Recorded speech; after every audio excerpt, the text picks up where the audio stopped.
कोमल ने दिव्यांश की ओर देखा। उसका चेहरा कितना भोला मासूम है, बहुत ही प्यारा बच्चा है। हर माँ बाप को अपने बच्चे प्यारे ही लगते हैं। दिव्यांश गोरा चिट्टा बच्चा था, जिसको देखकर सभी का उसे प्यार करने को मन होता। फिर कोमल तो उसकी माँ थी, सारा दिन उसकी शरारत देखकर खुश होती। बेटे को पाकर तो उसे ऐसा लगता कि बस अब और कुछ नहीं चाहिए। दिव्यांश से बड़ी 8 साल की बेटी गीता भी कम प्यारी नहीं थी। दोनों बच्चों को जान से भी ज्यादा चाहने वाली कोमल उनके प्रति लापरवाह कैसे हो गई। आज तो हद हो गई। जब सुबह वो ऑटो पर बैठने लगी तो दिव्यांश उसके पांव से लिपट गया। प्यार से नहीं माना तो कोमल ने उसे डांटा। देर तो हो ही रही थी, उसने आओ देखा ना ताओ उसके गाल पर एक चाटा जड़ दिया। चाटा कुछ जोर से पड़ गया था, उंगलियों के निशान गाल पर उभर आए थे। दिव्यांश के रोने की आवाज सुनकर उसके दादाजी बाहर आ गए और उसे गोद में लेकर मनाने लगे। सास ने जो आंखें तरेर कर कोमल की ओर देखा तो वह सहम गई। ऑटो में बैठते हुए ससुर जी की आवाज सुनाई दी, अरे जब करते नहीं बनता तो क्यों करती है नौकरी? यहाँ क्या खाने के लाले पड़ रहे हैं? उस दिन स्कूल में उसका किसी काम में मन नहीं लगा। इच्छा तो हो रही थी छुट्टी लेकर घर चली जाए, पर अभी नौकरी लगे 2-2.5 महीने ही हुए थे। प्रधान अध्यापिका वैसे भी कहती रहती थी, भाई नौकरी तो बच्चों वालों को करनी ही नहीं चाहिए। रहेंगी स्कूल में और ध्यान रहेगा लप्पू लल्ली में। ये कहकर वे एक तिरस्कारपूर्ण हंसी हंसती। वे खुद 45 वर्ष की आयु में भी कुंवारी थी। स्कूल का समय समाप्त होते ही कोमल ऑटो के लिए ऐसे दौड़ी कि सामने से आती हुई प्रधान अध्यापिका व अन्य 2 अध्यापिकाओं को अभिवादन करना तक भूल गई। ऑटो में आकर बैठने के बाद उसे इस बात का ख्याल आया। दोनों अध्यापिकाओं की प्रधान अध्यापिका के साथ बनती भी अच्छी थी और वे उससे वरिष्ठ भी थीं। खैर जो भी हुआ, अब क्या हो सकता था। ऑटो वाले से उतावलापन दिखाते हुए कहा, जल्दी चलिए। कुछ दूर जाकर ऑटो वाले ने पूछा, साहब क्या करते हैं? बहुत बड़े वकील हैं, कोमल ने सा गर्व कहा। ऑटो वाले ने मुंह से कुछ नहीं कहा, सिर्फ एक हल्की सी मुस्कान के साथ पीछे मुड़कर उसे देख लिया। उस मुस्कान से उसे सुबह की घटना फिर याद आ गई। जैसे जैसे घर करीब आता गया, कोमल का संकोच बढ़ता चला गया। सास ससुर से कैसे आंख मिलाए? सुबह तो पति समीर घर पर नहीं थे, पर अब समीर को भी मालूम हो गया होगा। बच्चों को वे कितना चाहते हैं। जहां तक हो सके वे प्यार से ही उन्हें समझाते हैं। बच्चे भी अपने पिता से बहुत हिले मिले थे। घर के आगे ऑटो रुका। दिव्यांश रोज की तरह दौड़कर नहीं आया। गीता भी सिर्फ एक बार झांककर भीतर चली गई। अंदर जाकर उसने धीरे से दिव्यांश को आवाज दी। वह दूर से ही बोला, हम नहीं आएंगे। आप मालती हैं, आपसे हमारी कुट्टी हो गई। कोमल वैसे ही बिस्तर पर पड़ गई। रोते रोते उसके सिर में दर्द होने लगा। वह चुपचाप वैसे ही आंख बंद किए पड़ी रही। किसी ने बत्ती जलाई, सास ही थी। उसके करीब आकर बोली, चलो बहू, हाथ मुंह धोकर कुछ खा पी लो। सास की हमदर्दी अच्छी भी लगी और साथ में शर्म भी आई। रात का खाना पीना खत्म हुआ तो सब बिस्तर पर चले गए। समीर खाना खाकर दूसरे कमरे में चला गया, जरूरी केस देखने। कोमल को उनका बाहर जाना भी उस दिन राहत ही दे रहा था। दिव्यांश करवट बदलते हुए नींद में कुछ बड़बड़ाया। कोमल ने उसको चादर ओढ़ाई, फिर गीता की ओर देखा। आज गीता भी उससे घर आने के बाद ज्यादा बोली नहीं, और दिनों तो स्कूल की छोटी छोटी बातें बताती, तरह तरह के प्रश्न पूछती, साथ में खाना खाने की जिद करती, फिर सोते समय जब तक एक आध कहानी न सुन ले, उसे नींद न आती। पर आज कोमल को लग रहा था मानो बच्चे पराये होकर उससे दूर हो रहे थे। 2.5 साल के बच्चे में अपना पराया की क्या समझ हो सकती है? वह तो माँ को ही सब कुछ समझता है। वह दिन भी कितना बुरा था जब वह पहली बार इशिका से मिली थी। कोमल सोचने लगी कैसी सजी धजी थी इशिका। बात बात पर उसका हंसना कोमल को उस दिन जीवन से परिपूर्ण, एकदम जीवंत लगा। समीर और अनिल साथ ही पढ़े थे। आजकल अनिल उसी शहर में लॉ कॉलेज में लेक्चरर से तरक्की पाकर प्रोफेसर बन गया था। उस दिन जो मुलाकात हुई, तो अनिल ने समीर और कोमल को अपने घर आने का निमंत्रण दिया। वहां जाने पर कोमल बहुत चकित रह गई। ड्राइंग रूम था या कोई म्यूजियम। महंगी क्रॉकरी में नाश्ता आया, अच्छी नई डिशेज। कोमल तो नाश्ते के दौरान कुछ अधिक न बोली, पर इशिका चाहती रही। शायद भौतिक सुख से परिपूर्ण होने पर आदमी वाचाल हो जाता है। इशिका किसी काम से अंदर चली गई। अनिल और समीर बीते दिनों की यादों में खोए हुए थे। कोमल सोचने लगी, उसका पति भी वकालत में इतना तो कमा ही लेता है जिससे आराम से रहा जा सके। खाने पहनने को है, बच्चों को दूध घी की कमी नहीं, बचत भी ठीक है, सुख शांति से भरा पूरा परिवार है। पर अनिल के यहाँ की रौनक देखकर उसे अपना रहन सहन बड़ा तुच्छ सा लगा। इशिका की आवाज से कोमल इतनी बुरी तरह चौंकी कि समीर और अनिल दोनों उसकी ओर देखने लगे। अनिल ने कहा, शायद भाभी को घर में छोड़े हुए बच्चों की याद आ रही है। भाभी, इतना मोह भी ठीक नहीं। अब देखिए हमारी श्रीमती जी को, ले दे के एक तो बेटा है, सो उसको भी छात्रावास में भेज दिया। मुश्किल से 9 या 10 साल का है। कहती हैं, वहाँ शुरू से रहेगा तो तहजीब सीख लेगा। भाभी, आप ही बताइए, क्या घर पर बच्चे शिष्टाचार नहीं सीखते हैं? अनिल शायद आगे भी कुछ कहता, पर इशिका कोमल का हाथ पकड़कर यह कहते हुए अंदर ले गई, अजी, इनकी तो यह आदत है, कोई भी आए तो शुरू हो जाते हैं। भाई, हमको तो ऐसी भावुकता पसंद नहीं। आदमी को व्यावहारिक होना चाहिए। उसके व्यावहारिक होने का थोड़ा अंदाजा तो बाहर से ही मिल रहा था।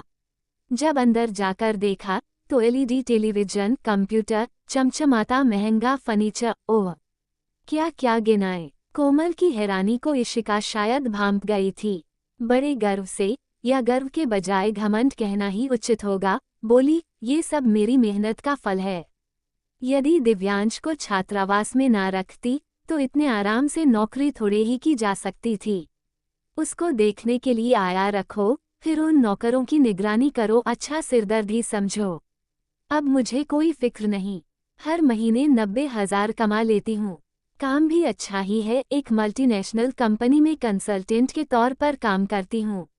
जरा ढंग से संवर के रहना, लोगों से मिलना और मुस्कान भी खिलते रहना।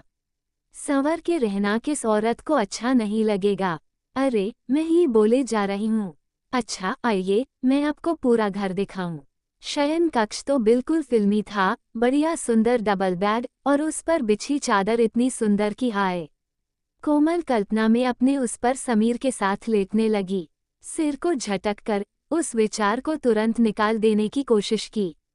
बाहर के कमरे में आकर समीर बोला, चलो कोमल, क्या यहाँ रहने का इरादा है? इशिका ने समीर से कहा, आप इन्हें कभी कभी यहाँ ले आया करिए, इनका मन भी बहला रहेगा। और आपको समय ना हो तो अनिल को फोन कर दीजिए, हम खुद ही इन्हें ले आएंगे। कोमल की इच्छा तो हुई कि कहे, जब आप लेने आएंगी तो वहीं मेरे घर पर बातचीत हो सकती है, पर उसका मन इतना भारी हो रहा था कि लग रहा था अगर एक बोल भी मुंह से निकला तो वह रो देगी। वो समझ रही थी कि इशिका सिर्फ अपने धन का दिखावा भर दिखाना चाहती थी। घर लौटते हुए आधे रास्ते तक दोनों चुप रहे। फिर समीर एकदम बोला, अनिल की पत्नी खूब है। वो आगे कुछ बोले इससे पहले कोमल ने टोक दिया, हाँ, मुझ जैसी बेवकूफ थोड़ी है। उसकी आवाज रोवांसी थी। समीर ने आश्चर्य से उसकी ओर देखा और प्यार से बोला, कोमल, कैसी बेवकूफ सी बातें करती हो। फिर उसने एकदम दांतों तले जीभ दबा ली, ये वो अनजाने में क्या बोल गया, मानो कोमल की कही हुई बात का समर्थन कर दिया हो। एकदम बात बदलते बोला, बहुत देर हो गई, बच्चे शायद सो भी गए होंगे। पर कोमल की आग्नेय दृष्टि देखकर फिर वह रास्ते भर चुप ही रहा। घर पहुंचने पर कोमल सिर दर्द का बहाना बनाकर बिना कुछ खाए पिए लेट गई। पर रात भर उसे इशिका के बेडरूम के ही सपने आते रहे। इशिका की अलमारी में सजी साड़ियों की इंद्रधनुषी छटा रह रहकर आंखों के सामने नाच रही थी। ओह, कितनी साड़ियां, रोज एक एक पहने तो साल में उसे 3 या 4 बार से अधिक पहनने का मौका ना आए। अब तो उनकी दूसरी कार भी आने को है। वैसे तो कई लोगों के अच्छे और बड़े घर, कार सब देख चुकी है। खुद उसके भाई साहब के पास कार है, पर वे बहुत बड़े इंजीनियर हैं। अपने पति की बराबरी में तो जो भी हैं, सबका रहन सहन करीब करीब एक सा ही है। कोमल ने यह नहीं सोचा कि उस दिन की बेचैनी एक दिन उसे नौकरी करने पर मजबूर कर देगी। आवेदन देने के पहले कई दिन तक वह असमंजस में पड़ी रही। 2.5 साल का दिव्यांश, उसे कौन संभालेगा? सासू माँ बूढ़ी हैं। समीर से जब राय मांगी तो उन्होंने भी यही कहा, भाई, परिस्थितिवश नौकरी करना बुरी बात नहीं, पर तुम्हें नौकरी की क्या जरूरत पड़ गई? कम से कम दिव्यांश ही कुछ बड़ा होकर स्कूल जाने लगे तो ठीक है, फिर आगे तुम्हारी इच्छा। सास ससुर ने भी यही कहा, बहू, दिव्यांश को तो हम संभाल लेंगे, हमारा और है ही कौन। पर तुम्हारा शरीर भी तो घर और बाहर दोनों भार को सहन कर सके, तब ना। पर उसके सिर पर तो जैसे जुनून सवार था। 6-7 दिन तक उसे स्कूल में दिव्यांश की खूब याद आती थी, फिर ठीक लगने लगा। पर रोज स्कूल से लौटकर जब घर में कदम रखती तो घर की कुछ अव्यवस्था मन को खटकती। एक दिन जब वह स्कूल से लौटी तो घर में कोई मेहमान आए हुए थे। काम वाली घर पर नहीं थी तो गीता उनको पानी दे रही थी। गीता को देखते ही उसका गुस्सा 7वें आसमान पर पहुंच गया। बाल बिखरे हुए, फ्रॉक की तुरपन उधड़ी हुई, हाथ में पेंटिंग के रंग लगे हुए थे, अजीब हाल बना रखा था। गीता को बगल से पकड़कर खींचते हुए वह अंदर ले गई। उसका तमतमाता चेहरा देखकर वहां का वातावरण एकदम बोझिल हो गया। गीता सुबकती हुई एक कोने में खड़ी हो गई। उस समय कोमल को अपनी गलती का ख्याल नहीं आया, बल्कि उसे सब पर गुस्सा आया कि सब उससे खार खाए बैठे हैं और जानबूझकर उसका अपमान करना चाहते हैं। पर आज लगता है, वास्तव में उसने अपनी नौकरी के आगे बाकी हर बात को गौण समझ लिया। पहले वह समीर के मुझे रुमाल देखकर रख दिया करती थी। उसके कपड़ों पर प्रास, बटन आदि का भी ध्यान रखती थी। दोपहर के समय बच्चों के पुराने कपड़ों को बड़ा करना, मरम्मत करना आदि काफी काम कर लेती थी। अब तो समीर अपने हाथ से बटन लगाना जैसी छोटी मोटी मरम्मत खुद कर लेता है, पर मुंह से कुछ नहीं बोलता। दिव्यांश भी इन 2 ही महीनों में कुछ दुबला हो गया है। दादी दूध दे सकती हैं, खिला सकती हैं, प्यार भी बहुत करती हैं, पर माँ की ममता और आरंभिक शिक्षा कोई और थोड़ी ही दे सकता है। फिर उसके कमाने से क्या फायदा हुआ, सिवाय इसके कि घर का खर्चा पहले से बढ़ गया। सब कपड़े धोबी को जाने लगे और कपड़ों का नुकसान भी ज्यादा होने लगा। अब महरी को भी काम बढ़ जाने से ज्यादा पैसे देने पड़ते थे। आना जाना का खर्च अलग, इस प्रकार मासिक खर्च बढ़ ही गए। इसके अलावा घर और बच्चे अव्यवस्थित हो गए, सो अलग। सास बेचारी दिन भर काम में पिसती रहती और जब नहीं कर पाती तो बड़बड़ाती रहती। इन्हीं 2 महीनों में घर की शांति भंग हो गई। जिस पर उसने जो कल्पना की थी कि अपनी तनख्वाह से घर की सजावट के लिए कुछ खरीदेगी, उसे कार्यरूप देना कितना मुश्किल है, यह उसे तुरंत पता लग गया। उसे कुछ कहने में ही झिझक हो रही थी, कहीं समीर यह न समझ ले कि उसने सिर्फ इन दिखावे की चीजों के लिए ही नौकरी की है। समीर के मन में हीन भावना भी आ सकती है, पर यह सब उसे पहले क्यों नहीं सूझा। खैर, अब तो सुध आ गई, बाज आए ऐसी नौकरी से। उसने मन ही मन सोचा, बच्चे जरा बड़े हो जाएंगे तो देखा जाएगा। अगले दिन उसने समीर के चपरासी के हाथों 1 महीने का नोटिस देते हुए अपना त्यागपत्र तथा 1 दिन के आकस्मिक अवकाश की अर्जी भेज दी। समीर ने यही समझा कि शायद तबीयत खराब होने से 1-2 दिन की छुट्टी ले रखी है। बादल उमड़ घुमड़ रहे थे और बारिश की हल्की हल्की बूंदें भी पड़नी शुरू हो चुकी थीं। बहुत दिनों बाद उस रात को दोनों चहलकदमी को निकले। समीर ने पूछा, क्यों, अचानक तुम्हारी तबीयत को क्या हो गया? तुमने कितने दिन की छुट्टी ले ली है? कोमल बोली, हमेशा के लिए। समीर परेशान सा उसकी ओर देखने लगा। सच कोमल? सच, अब तुम स्कूल नहीं जाओगी। चलो, अब कमीज पैंट में बटन नहीं टाँकने पड़ेंगे। धोबी को डांटने का काम भी अब तुम संभाल लोगी। हाँ, अब रात को पास आने पर थके होने का बहाना भी नहीं कर सकती। वह शरारत से मुस्कुराया, पर ये तो बताओ, नौकरी छोड़ क्यों दी? कोमल उसके उतावलेपन को देखकर हंसते हुए मजा ले रही थी। उसे पति पर दया भी आई। बोली, हाँ, मुझे नौकरी नहीं छोड़नी चाहिए थी, जनाब। दर्जी तो बन ही जाते। अजीब आदमी हो, कम से कम एक बार तो मुंह से कहा होता कि कोमल, तुम्हारे स्कूल जाने से मुझे कितनी परेशानी होती है। जिया, हम तो शुरू से कहना चाहते थे, पर हमारी बात आप तब सुनती थोड़े ही। हमने भी सोचा, कर लेने दो थोड़े मन की, अपने आप सब हाल सामने आएगा तो जान जाएंगी। पर यह उम्मीद नहीं थी कि तुम इतनी जल्दी नौकरी छोड़ने को तैयार हो जाओगी। खैर, तुमने अपनी परिस्थिति को पहचान लिया तो सब ठीक है। फिर थोड़ा रुककर बोले, हाँ कोमल, सद्गृहिणी बनना कितना कठिन है। तुम जब अपने इस दायित्व को अच्छे से निभाती हो तो मुझे कितना गर्व होता है, मालूम है। यह मत सोचो कि मैं तुम्हें घर से बांधने की कोशिश कर रहा हूँ। मेरी ओर से पूरी छूट है, तुम पढ़ो लिखो, कुछ नया सीखो, पर अपने दायित्व को समझकर। फिर कुछ दूर दोनों मौन चलते रहे। समीर को लग रहा था कि कोमल कुछ पूछना चाह रही है, पर हिचक रही है। 2-3 बार उसने कोमल की ओर देखा, मानो हिम्मत बंधा रहा हो।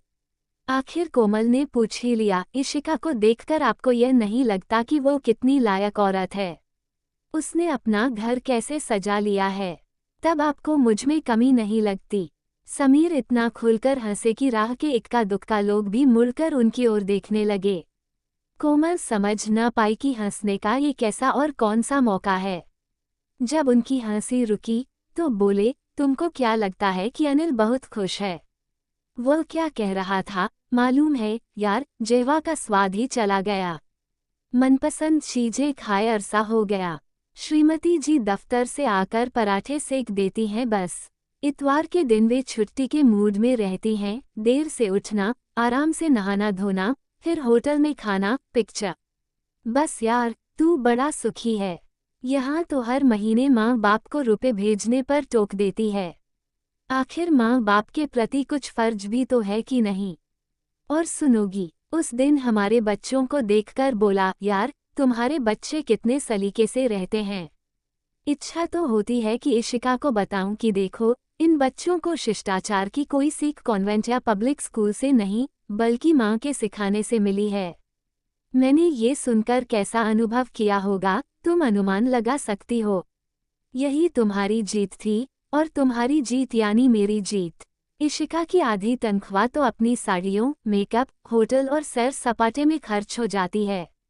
बेटे को छात्रावास में रखने का खर्च अलग। उसमें अहम की भावना है और मेरे की भावना से ग्रस्त। वो यही समझती है कि उसकी नौकरी करने से ही घर में इतनी चीजें आई हैं। जहां मेरे की भावना आई, घर की सुख शांति नष्ट समझो। कुछ रुककर समीर बोले, चलो कोमल, अब घर चलें। काफी दूर निकल आए हैं। फिर धीरे से बोले, आज के बाद रात को थकान का बहाना नहीं चलेगा। कोमल को गुदगुदी सी हुई और बहुत दिनों बाद उसके मन में बसी बेचैनी दूर जाती। बस आज की कहानी में इतना ही। कहानी पसंद आई हो तो वीडियो को लाइक करें, चैनल पर नए हैं तो सब्सक्राइब करना ना भूलें। मिलते हैं नई कहानी के साथ, धन्यवाद।